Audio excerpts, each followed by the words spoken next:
ವೀಕ್ಷಕರೇ, ನಾನು ಇದಕ್ಕೂ ಮುಂಚೆ ಫಸ್ಟ್ ಸೋಲಾರ್ ಹೌಸಿಂದು ನಮ್ಮ ಮನೆಗೆ PM ಸೂರ್ಯಘರ್ ಯೋಜನೆಯಡಿ ಸೋಲಾರನ್ನು ಅಳವಡಿಸಿದ್ರ ಬಗ್ಗೆ, ಅದಕ್ಕೆ ಆಗೋ ಖರ್ಚು ವೆಚ್ಚಗಳ ಬಗ್ಗೆ ಮಾಹಿತಿಯನ್ನು ತಿಳಿಸಿಕೊಟ್ಟಿದ್ದೆ. ಆಗ ಭಾಳಷ್ಟು ಜನ ಕೇಳಿದ್ದು, ಇದರಿಂದ ಲಾಭ ಹೇಗಾಗುತ್ತದೆ, ಯಾವ ರೀತಿ ನಮಗೆ ಉಳಿತಾಯ ಆಗುತ್ತೆ ಎಂಬುದು ಅವರಿಗೆ ಗೊತ್ತಾಗಬೇಕು. ಅಂದರೆ ಮೊದಲು ಈ ಸೋಲಾರ್ ಬಿಲ್ಲಿನ ಅಗತ್ಯತೆ ಕಂಡುಬಂತು. ಅದು ಕೂಡ ನಮ್ಮ ಊರಿನಲ್ಲಿ ಹಾಕ್ಸಿದಂಥ ಮೊದಲ ಸೋಲಾರ್ ಹೌಸ್ ಆಗಿದ್ದರಿಂದ ಆ ಬೆಸ್ಕಾಂನವ್ರಿಗೂ ಕೂಡ ಬಿಲ್ಲಿಂಗ್ ಮಾಡೋದು ತುಂಬ ಕಷ್ಟ ಆಗಿತ್ತು. ಅಂದರೆ ಅವರು ಹೊಸ್ದಾಗಿ ತಿಳ್ಕೊಬೇಕಿತ್ತು. ಇದೀಗ ಆ ನಮ್ಮ ಕಾತರತೆ ಮುಗಿದಿದೆ. ಅವರು ಈಗ ನಮ್ಮ ಮನೆಗೆ ಪ್ರಥಮವಾಗಿ ಸೋಲಾರ್ ಬಿಲ್ಲನ್ನು ಕಳಿಸಿಕೊಟ್ಟಿದ್ದಾರೆ. ಈ ರೀತಿಯಲ್ಲಿ ಸೋಲಾರ್ ಬಿಲ್ಲನ್ನು ಇದೀಗ ಈ ಬಿಲ್ ನಮ್ಮ ಮನೆಗೆ ಬಂದಿದೆ. ಇದರಲ್ಲಿ ನಾವು ನೋಡ್ತಕ್ಕಂಥ ಪ್ರಮುಖವಾದಂಥ ಅಂಶಗಳನ್ನು ನಾನು ನಿಮಗೆ ತೋರಿಸ್ಕೊಡ್ತೀನಿ. ಈಗ ನೋಡಿ, ಇದು ನಮ್ಮದು ಬೆಸ್ಕಾಂನಿಂದಾಗಿರೋದ್ರಿಂದ ಇದು ಬೆಸ್ಕಾಂನಿಂದ ಬಂದಿರತಕ್ಕಂಥ ಪ್ರಥಮವಾದ ಬಿಲ್ಲು. ನಮ್ಮದು RR ನಂಬರ್ ಇರುತ್ತೆ, ಅಕೌಂಟ್ ID ಇರುತ್ತೆ, ಬಿಲ್ ನಂಬರನ್ನು ಕೊಟ್ಟಿದ್ದಾರೆ. ಇಲ್ಲಿ ನೋಡಿರಿ, ಬಿಲ್ಲಿಂಗ್ ಪೀರಿಯಡ್ಡು ಇಲ್ಲಿ ಪ್ರಥಮವಾದಂಥ ಬಿಲ್ ಆಗಿದ್ದರಿಂದ ಟೋಟಲಾಗಿ 2 ತಿಂಗಳಿಂದ ಈ ಬಿಲ್ಲನ್ನು ರೆಡಿ ಮಾಡಿದ್ದಾರೆ. ಇಲ್ಲಿ ಬಿಲ್ಲನ್ನು ಯಾವಾಗ ಇದಾಯಿತು, ಯಾವತ್ತಿಗೆ ಇದು ಮುಕ್ತಾಯವಾಗಿದೆ ಅಂತ ಎಂಬುದ್ರ ಬಗ್ಗೆ ಕ್ಲೀನಾಗಿ ಕನೆಕ್ಷನನ್ನು ಕೊಟ್ಟಿದ್ದಾರೆ. ಇಲ್ಲಿ ನಾವು ಮುಖ್ಯವಾಗಿ ನೋಡ್ತಾ ಹೋಗ್ತಕ್ಕಂಥದ್ದು, ಇಲ್ಲಿ ನಾವು ಯಾವ ರೀತಿಯ ಬಿಲ್ಲಿಂಗ್ ಅಡ್ರೆಸ್ಸನ್ನು ಇಲ್ಲಿ ಕೊಟ್ಟಿದ್ದಾರೆ. ಇಲ್ಲಿ ನಾವು ಯಾವ ರೀತಿಯ ಲೋಡಿಂಗನ್ನು ಟಾರಿಫನ್ನು ಕೊಟ್ಟಿದ್ದಾರೆ ಅನ್ನೋ ಗೊತ್ತಿದೆ. ಇಲ್ಲಿ ಸ್ಯಾಂಕ್ಷನ್ ಲೋಡನ್ನು ಕೊಟ್ಟಿದ್ದಾರೆ. ಇಲ್ಲಿ ನಮಗೆ ಸೋಲಾರ್ ಇನ್ಸ್ಟಾಲೇಷನ್ ಕೆಪಾಸಿಟಿ, ನಾವು ಸೋಲಾರ್ ಎಷ್ಟು ಅಂದರೆ ನಾನು 5 ಕಿಲೋವ್ಯಾಟನ್ನು ಹೇಳಿದ್ವಲ್ಲ, ಇಲ್ಲಿ 5 ಕಿಲೋವ್ಯಾಟ್ ಅಂದರೆ ಅವರು 4.815 ಕಿಲೋವ್ಯಾಟಿಂದು ಹಾಕಿದ್ದಾರೆ. ಇಲ್ಲಿ SRTPV ಮೀಟರ್ ಸೀರಿಯಲ್ ನಂಬರನ್ನು ಹಾಕಿದ್ದಾರೆ. ಅಂದರೆ ಇದು ಬೈ ಮೀಟರ್ ಸೀರಿಯಲ್ ನಂಬರ್ ಆಗಿರುತ್ತೆ. ಇಲ್ಲಿ ಮುಖ್ಯವಾಗಿ ಇಲ್ಲಿ ಇದು ವಿತ್ ಸಬ್ಸಿಡಿ, ನಮಗೆ ವಿತ್ ಸಬ್ಸಿಡಿ ಆಗಿರೋದ್ರಿಂದ ನಮಗೆ ಒಂದು ನಿರ್ದಿಷ್ಟವಾದಂಥ ರೇಟನ್ನು ಅವ್ರು ಫಿಕ್ಸ್ ಮಾಡಿದ್ದಾರೆ. ಎಷ್ಟಪ್ಪ ಅಂದರೆ ವಿತ್ ಸಬ್ಸಿಡಿ ಆಗಿರೋದ್ರಿಂದ ನಮಗೆ ₹2.62 ಒಂದು ಯೂನಿಟನ್ನು ಅವರು ಪರ್ಚೇಸ್ ಮಾಡ್ತಾರೆ. ವಿತೌಟ್ ಇದಕ್ಕೆ ಸಪ್ರೇಟ್ ಆದಂಥ ಸಬ್ಸಿಡಿ ಇಲ್ಲದಿರೋದ್ರಿಂದ ನಮಗೆ ₹2.62 ಅಂತೆ ನಾವು ಇದಕ್ಕೇನು ಮಾಡ್ತಿದ್ದಾರೆ, ಅವರು ಪರ್ಚೇಸನ್ನು ಮಾಡ್ತಾಯಿದ್ದಾರೆ. ಈಗ ನಾವಿಲ್ಲಿ ಮೀಟರ್ ರೀಡಿಂಗನ್ನು ನೋಡೋಣ. ಈಗ ಪ್ರೆಸೆಂಟ್ ರೀಡಿಂಗು 9/3/25 ತೊಗೊಂಡಿದ್ದಾರೆ ರೀಡಿಂಗು. ನಮ್ಮದಲ್ಲಿ 519 ಏನಾಗಿದೆ ಯೂನಿಟನ್ನು ನಮ್ಮ ಮನೆಯಲ್ಲಿ ನಾವೇನು ಮಾಡಿದ್ದೀವಿ, ಕೂರಿಸಿರ್ತಕ್ಕಂಥದ್ದು. ಇಲ್ಲಿ ನಾವು SRTPV ಎಕ್ಸ್ಪೋರ್ಟ್, ಅದು 519 ಅಂತಕ್ಕಂಥದ್ದು ಇಂಪೋರ್ಟು. ನಮ್ಮ ಮನೆಗೆ ನಾವೆಷ್ಟು ಕರೆಂಟನ್ನು KEBಯಿಂದ ಬಳಸ್ಕೊಂಡಿದ್ದೀವಿ ಅಂತ. ನಾವಿಲ್ಲಿ ಸೋಲಾರಲ್ಲಿ ನಾವು ಬಳಸ್ಕೊಂಡು ಬೆಸ್ಕಾಮಿಗೆ ಎಷ್ಟನ್ನು ಎಕ್ಸ್ಪೋರ್ಟ್ ಮಾಡಿದ್ದೀವಿ ಅಂತಕ್ಕಂಥದ್ದು ಇಲ್ಲಿದೆ. 1733 ಯೂನಿಟ್ಸನ್ನು ನಾವೇನು ಮಾಡಿದ್ವಿ, ಇಲ್ಲಿ ಎಕ್ಸ್ಪೋರ್ಟನ್ನು ಮಾಡ್ತಾ ಹೋಗಿದ್ದೀವಿ. ಇಲ್ಲಿ ಈ ಥರ ಮೀಟರ್ ರೀಡಿಂಗ್ಗಳು ಇಲ್ಲಿ ಕಂಡು ಬರ್ತಾಯಿದೆ. ಅದ್ರ ಜೊತೆಗೆ ಇಲ್ಲಿ ನಾವು ಅವರ ರೀಡಿಂಗನ್ನು 9/1/2025ರಿಂದ 9/3/2025ಕ್ಕೆ ಕನ್ಸಿಡರೇಷನ್ ಮಾಡಿದ್ದಾರೆ. ಸ್ಟಾರ್ಟಿಂಗ್ ರೀಡಿಂಗ್ 00 ಇದೆ. ಆಮೇಲೆ ಡಿಫ್ರೆನ್ಸ್ ಎಷ್ಟಿದೆ, ನಾವು ಬಳಸಿರ್ತಕ್ಕಂಥದ್ದು 519, ಅಲ್ಲಿ ಕಳಿಸಿ 1733 ಯೂನಿಟ್ಟು. ಇಲ್ಲಿ ಬಂದಾಗ ನಮ್ಮ ಕನ್ಸಂಪ್ಷನ್ 519 ಯೂನಿಟ್ ಆಗಿದೆ. ಆಮೇಲೆ ಸೋಲಾರ್ ಎಕ್ಸ್ಪೋರ್ಟ್ ಯೂನಿಟ್ 1733 ಆಗಿದೆ. ಇದು ನಮ್ಮ ಮೀಟರ್ ರೀಡಿಂಗನ್ನು ನಾವು ನೋಡ್ತಾ ಹೋಗಿದ್ದೀವಿ. ಇಲ್ಲಿ ನಾವು ಈಗ ಪ್ರೆಸೆಂಟ್ ರೀಡಿಂಗ್ ಮೀಟರಲ್ಲಿ ಎಷ್ಟೆಷ್ಟು ರೀಡಿಂಗ್ ಇದೆ ಅನ್ನೋದನ್ನು ಇದರಲ್ಲಿ ಕೊಟ್ಟಿದ್ದಾರೆ.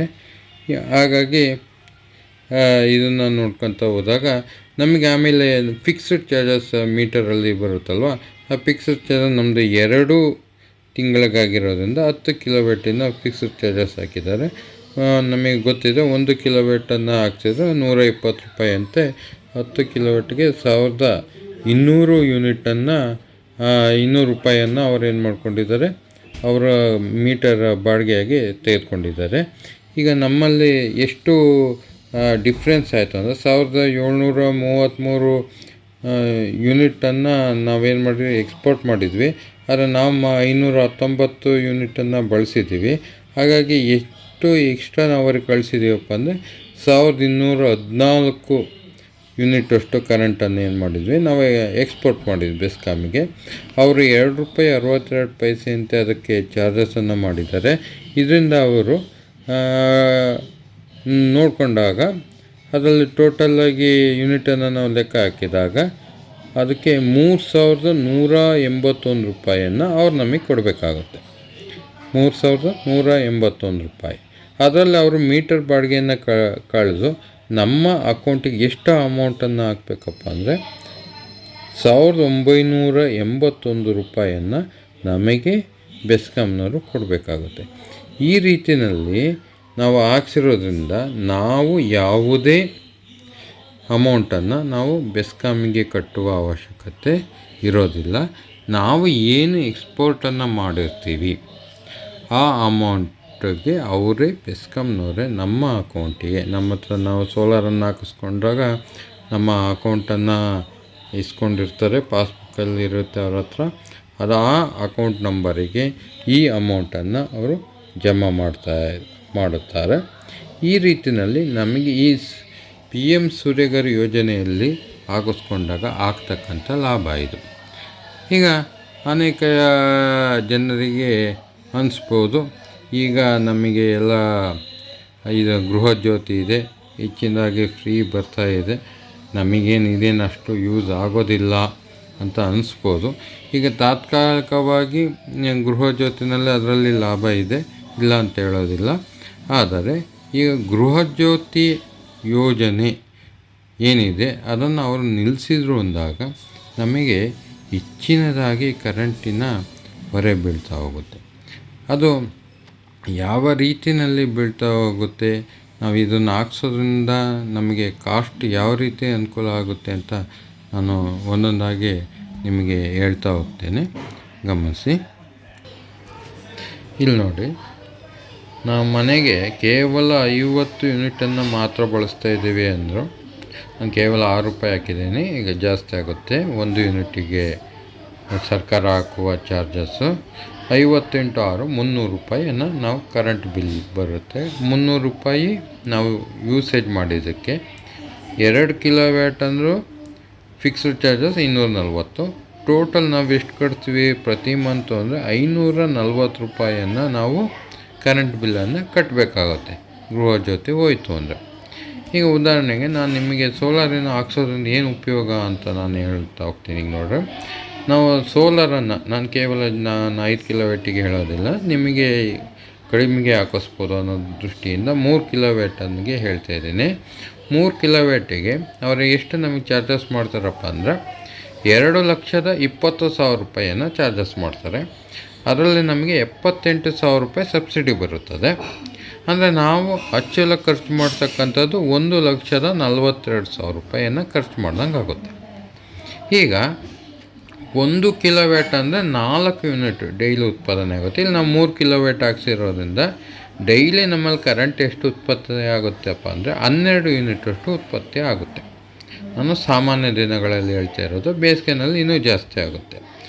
1 ಮಂತಿಗೆ ನಾವು ಎಷ್ಟು ಯೂನಿಟನ್ನು ಪ್ರೊಡಕ್ಷನ್ ಆಗುತ್ತೆ 3 ಕಿಲೋವ್ಯಾಟಿಂದ 360 ಯೂನಿಟ್ ಪ್ರೊಡಕ್ಷನ್ ಆಗುತ್ತೆ. ಈಗ 360 ಯೂನಿಟಲ್ಲಿ ನೀವು 50 ಯೂನಿಟನ್ನು ಉಪಯೋಗಿಸಿದ್ರು ಕೂಡ ನೀವು 310 ಯೂನಿಟನ್ನು ಬೆಸ್ಕಾಮ್ನವ್ರಿಗೆ ಸೇಲನ್ನು ಮಾಡ್ತೀರ. ಈಗ 310 ಯೂನಿಟ್ ಸೇಲ್ ಮಾಡಿದ್ರಿಂದ ಅವರು ನಿಮಗೆ ಕೊಡಬೇಕಾದಂಥ ಅಮೌಂಟ್ ಎಷ್ಟಾಗುತ್ತಪ್ಪ ಅಂದರೆ 812 ರೂಪಾಯಿ. ನನಗೆ ಇರ್ತಕ್ಕಂಥ 2 ರೂಪಾಯಿ 62 ಪೈಸೆನೇ ಹೇಳ್ತಾ ಇರೋದು. ಮುಂದೆ ಜಾಸ್ತಿ ಆಗುವ ಸಾಧ್ಯತೆ ಇರುತ್ತೆ. ಈಗ ಅಷ್ಟನ್ನೇ ತಗೊಂಡ್ರೆ 812 ರೂಪಾಯಿ ಅವ್ರು ನಮಗೆ ಹಾಕಬೇಕಾಗತ್ತೆ. ಆದರೆ ಅದರಲ್ಲಿ ಏನು ಮಾಡ್ತಾರೆ, ಫಿಕ್ಸ್ಡ್ ಚಾರ್ಜಸನ್ನು ಅವರು ಮುರ್ಕೊತಾರೆ. ಫಿಕ್ಸಸ್ ಚಾರ್ಜಸನ್ನು ಮುರ್ಕೊಂಡ್ರೂ ಕೂಡ ಅವರೇ ನಮಗೆ 252 ರೂಪಾಯಿ ಪ್ರತಿ ಮಂತು ಅವ್ರು ನಮಗೇನಾಗಬೇಕಾಗತ್ತೆ, ಜಮಾ ಮಾಡಬೇಕಾಗುತ್ತೆ. ಈ ಬರೀ 200 ರೂಪಾಯ ನಿಮಗೆ ಅನ್ನಿಸ್ಬೋದು. ಇದು ಒಂದು ಕ್ಯಾಲ್ಕುಲೇಷನನ್ನು ನಾನು ಹೇಳ್ತೀನಿ ನೋಡಿ. ಇಲ್ಲಿ ನಮ್ಮ ಪ್ರೊಡಕ್ಷನ್ನಿಂದ ನಮಗೆ ಸಿಗ್ತಕ್ಕಂಥ ಉತ್ಪತ್ತಿ ಆಗ್ತಕ್ಕಂಥದ್ದು 812 ರೂಪಾಯಿ. ಅದಕ್ಕೆ ನಾವು ಕರೆಂಟ್ ಬಿಲ್ಲನ್ನು ಎಷ್ಟು ಕಟ್ತಾಯಿದ್ವಿ ಪ್ರತಿ ಮಂತು ಅಂದರೆ 540 ರೂಪಾಯಿಯನ್ನು ಕಟ್ತಾಯಿದ್ವಿ. ಅಂದರೆ ಟೋಟಲ್ ನಾವಲ್ಲಿ ಕರೆಂಟ್ ಬಿಲ್ಲು ಎರಡನ್ನೂ ನಾವು ಮಿಶ್ರಣ ಮಾಡಿಕೊಂಡಾಗ ನಮಗೆ ಹೆಚ್ಚು ಕಡಿಮೆ ನಾವು ಎಷ್ಟು ಉತ್ಪಾದನೆ ಆದಂಗೆ ಆಗುತ್ತಪ್ಪ ಅಂದರೆ ನಾವು 1200ರಿಂದ 1300 ರೂಪಾಯಿ ನಮಗೆ ಖರ್ಚಸ್ಸನ್ನು ನಾವೇನು ಮಾಡ್ತೀವಿ, ಇದು ಸೋಲಾರಿಂದ ನಮಗೆ ಲಾಭ ಆಗ್ತಾಯಿದೆ ಅಂತ ನಾನು ಅಂದ್ಕೊತೀನಿ. ಅಷ್ಟು ಲಾಭ ಅಂದ್ಕೊಂಡ್ರೂ ಕೂಡ ನಾವು 12 ತಿಂಗಳಿಗೆ ಅಪ್ರಾಕ್ಸಿಮೇಟ್ 15,000 ರೂಪಾಯಿ ನಮಗೆ ಅದರಿಂದ ಬಂದಿದೆ ಅಂತ ನಾವು ಅಂದ್ಕೊಂಡ್ರೂ ಕೂಡ ನಮ್ಮ ಈ ಇನ್ವೆಸ್ಟ್ಮೆಂಟು 9 ವರ್ಷಕ್ಕೆ ನಮಗೇನಾಗುತ್ತೆ, ಅಲ್ಲಿ ನಮ್ಮ ಇನ್ವೆಸ್ಟ್ಮೆಂಟಿನ ಅಮೌಂಟ್ ನಮಗೇನಾಗುತ್ತೆ ವಾಪಸ್ ಬರುತ್ತೆ. 9ರಿಂದ 10 ವರ್ಷ ನಾವು ಕಡಿಮೆ ಹಾಕ್ಸಿರೋದ್ರಿಂದ ನಮಗೇನಾಗ್ಬೋದು, ಸ್ವಲ್ಪ ಕಡಿಮೆ ಅನಿಸ್ಬೋದು. ಅಂದರೆ 9ರಿಂದ 10 ವರ್ಷಗಳಲ್ಲಿ ನಮಗೇನಾಗುತ್ತೆ, ನಮ್ಮ ಹಾಕಿರ್ತಕ್ಕಂಥ ಬಂಡವಾಳ ನಮಗೇನಾಗುತ್ತೆ ವಾಪಸ್ ಸಿಗುತ್ತೆ. ನಾವು ಬೆಸ್ಕಾಂ ಜೊತೆ ಒಪ್ಪಂದ ನಮಗೆ ನಿರಂತರವಾಗಿ 25 ವರ್ಷ ಇರುತ್ತೆ. ಕನಿಷ್ಠ ಪಕ್ಷ 10ರಿಂದ 15 ವರ್ಷ ನಮಗೆ ಆಗ್ತಕ್ಕಂಥದ್ದನ್ನೆಲ್ಲ ಲಾಭವಾಗುತ್ತದೆ. ಆ ದೃಷ್ಟಿಯಿಂದ ನಾವು PM ಸೂರ್ಯಘರನ್ನು ಹಾಕ್ಸೋದ್ರಿಂದ ನಮಗೆ ಆಗ್ತಕ್ಕಂಥ ಲಾಭ ಇದು. ಈಗ ನಾವು ಗೃಹ ಜ್ಯೋತಿ ಇರೋದ್ರಿಂದ ನಮಗೆ ಕರೆಂಟ್ ಬಿಲ್ಲಿನ ಹೊರೆ ನಮಗೆ ಅಷ್ಟಾಗಿ ಗೊತ್ತಾಗ್ತಾಯಿಲ್ಲ.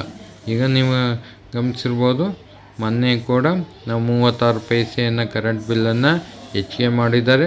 ಪ್ರತಿ ವರ್ಷ 30 ಪೈಸೆಯಂತೆ ಇನ್ನೊಂದು 3 ವರ್ಷ ಹೆಚ್ಚು ಮಾಡುವ ಸಾಧ್ಯತೆ ಇರುತ್ತದೆ.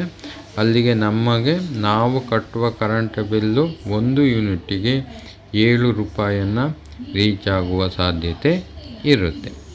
ಈಗ ನಮಗೆ ಹೆಚ್ಚಿನವಾಗಿ ಲಾಭ ಆಗದೇ ಇದ್ದರೂ ಕೂಡ ಅಂದರೆ ಇದರಿಂದ ಒಂದು ಉಪಯೋಗ ಏನಪ್ಪ ಅಂದರೆ ನಾವು ಯಾವುದೇ ರೀತಿಯ ಕರೆಂಟ್ ಬಿಲ್ಲನ್ನು ಕಟ್ಟುವ ಅವಶ್ಯಕತೆ ಇರೋದಿಲ್ಲ.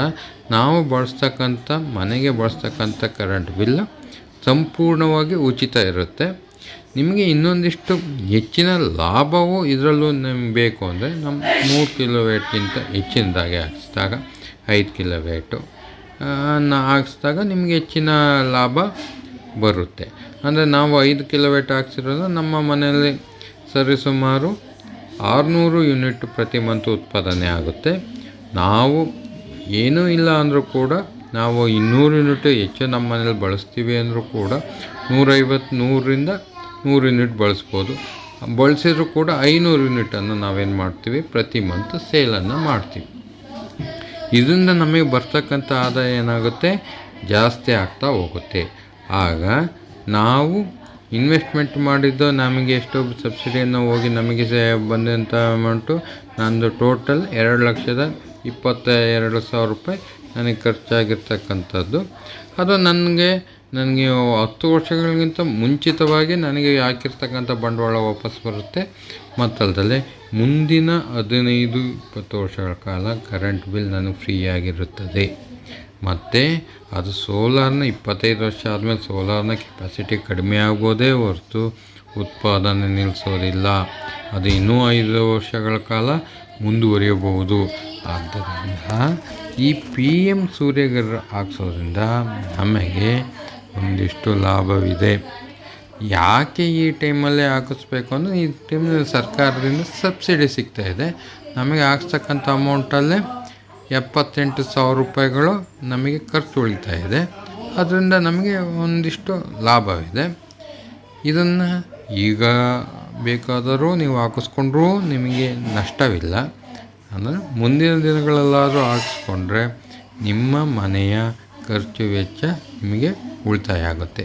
ಇನ್ನೊಂದನ್ನು ಹೇಳ್ತೇನೆ, ನಿಮಗೆ ಇದು ಮನೆಯ ಯೂಸೇಜ್ ಆಯಿತು. ನೀವು ಕಮರ್ಷಿಯಲ್ಗೂ ಕೂಡ ಅಂದರೆ ಅಂಗಡಿಗಳಿಗೂ ಕೂಡ ಹಾಕಿಸ್ಬೋದು. ಆದರೆ ಇದಕ್ಕೆ ಸಬ್ಸಿಡಿ ಕೊಡೋದಿಲ್ಲ. ಆದರೂ ಕೂಡ ನೀವು ಅಲ್ಲೂ ಕೂಡ ನೀವು ಇದನ್ನು ಏನು ಮಾಡ್ಬೋದು, ನೀವು ಸೇಲನ್ನು ಮಾಡ್ಬೋದು, ಬೆಸ್ಕಾಮ್ಗೆ ಮಾರಾಟ ಮಾಡ್ಬೋದು. ಅಲ್ಲೂ ಕೂಡ ನೀವು ಹಾಕ್ಸಿದ್ರು ಕೂಡ ನಿಮಗೆ ಕರೆಂಟ್ ಬಿಲ್ ಬರೋದಿಲ್ಲ. ಅವರೇ ಕೂಡ ನಿಮಗೆ ಅವರೇನು ಅಮೌಂಟನ್ನು ಹಾಕುವಂಥ ಸನ್ನಿವೇಶ ಸೃಷ್ಟಿಯಾಗುತ್ತದೆ. ಇದನ್ನು ನೀವೆಲ್ಲ ಅರ್ಥ ಮಾಡ್ಕೊಂಡಿದ್ದೀರಾ ಅಂತ ನಾನು ಭಾವಿಸ್ಕೊಳ್ತೀನಿ. ಏನಾದರೂ ಅನುಮಾನಗಳಿದ್ದರೆ ನನಗೆ ಕಾಮೆಂಟನ್ನು ಮಾಡಿ. ಈ ವಿಡಿಯೋ ನಿಮ್ಗೆ ಇಷ್ಟವಾಗಿದ್ದರೆ ಲೈಕ್ ಮಾಡಿ, ನನ್ನ ಚಾನಲ್ ಸಬ್ಸ್ಕ್ರೈಬ್ ಆಗಿ ಪ್ರೋತ್ಸಾಹವನ್ನು ಕೊಡಬೇಕಾಗಿ ವಿನಂತಿಯನ್ನು ಮಾಡಿಕೊಳ್ತೇನೆ. Thank you.